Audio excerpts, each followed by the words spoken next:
Tower card. This connects to the Hebrew letter Pei, which means mouth. And it's all about spilling the beans. Don't spill the beans. This card used to be like the Paris de Marseille cards, which these are loosely based on. It used to have the tower, or still does. It has a tower with beans coming out. So it's like, don't spill your beans. So if you have aspirations, you have plans, you got goals, keep them to yourself because that builds up your spiritual tower or your self-esteem. And that's what you need to see your dreams follow through. Sometimes if you sell people like, I'm going to go on a diet, and they go, oh my God, that's so great.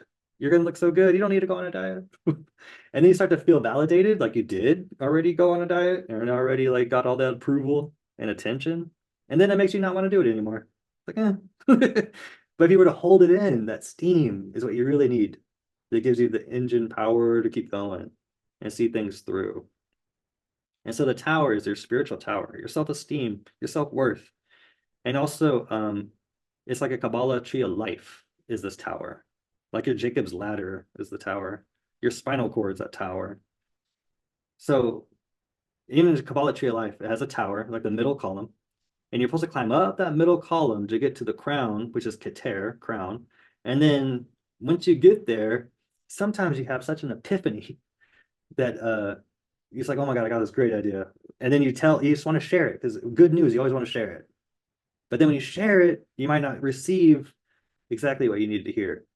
Maybe someone's like, that's stupid. I don't think you could ever do that. That's just way out of your reach. And then it crushes your self-esteem. Or, and then you fall off that tower again. And your self-esteem's falling, you hit rock bottom emotionally, and then you have to bounce back up and start over again. And so you'll see everything's falling down. And you'll see these 22 fiery yods, just like there's 22 connecting pathways inside the Kabbalah tree of life. So it's all been rocked. And then you'll see this lightning bolt. It looks like the letter W, or W is also Vav. So Vav is like that connecting nail. So it's like that nail that's supposed to connect you to God. It kind of, you break free from it kind of thing, like you unhooked. And then, where am I going with this? And then that lightning thing is in Kabbalah, it's called the Zim Zoom. So the spark of lightning goes within you, starts from your head and goes all the way down, and then it rises back up again. But that just gives you that spark of life. And it happens in an instant when this insight or epiphany comes. So the advice is don't share it, stick it, keep it with you, and just show people results because they don't care about your aspirations, only results. And then you'll see Adam and Eve falling off balance as they hit rock bottom emotionally. So the left side of the card over here is always female, and the right side of the card is male energy on the polarities of the tree.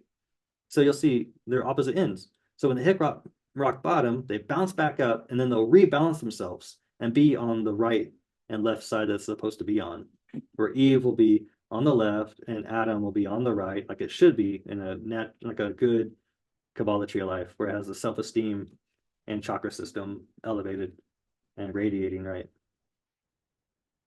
This card also connects to spring equinox or the Passover. And the first day of the year, according to ancient calendars, the head of ARIES, which makes sense because that's whenever the everything starts to spring back into life. So these about people falling off their tower and they hit rock bottom, and then they got nowhere else to go but up, and they spring back and they rejuvenate. They rejuvenate the relationship and they rejuvenate their goals. Just like in Passover, they were told by God's mouth that here's a plan to escape Egypt.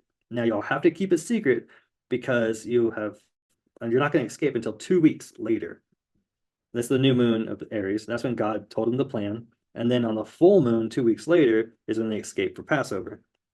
So they had to keep their plan to themselves because if the Egyptians found out, then it would ruin their plans and they would never escape. And so the plan was to put lamb's blood over the doorway. And so the plague would pass over the houses with the lamb's blood. And so they didn't tell anybody besides the Jewish people.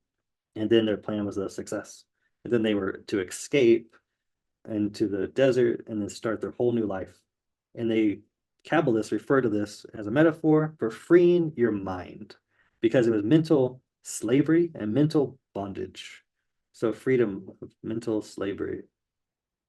And then they were able to start over from scratch and rejuvenate and spring forward and spring life within their culture and their lives, and gave them like purpose and a new destiny.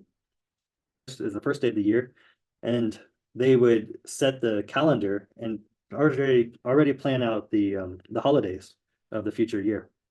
And so that's why the Adam and Eve characters are wearing festival costumes, like holidays and festivals. And then also there's a crown, because on that same day, they would plan out the reigns of the kings.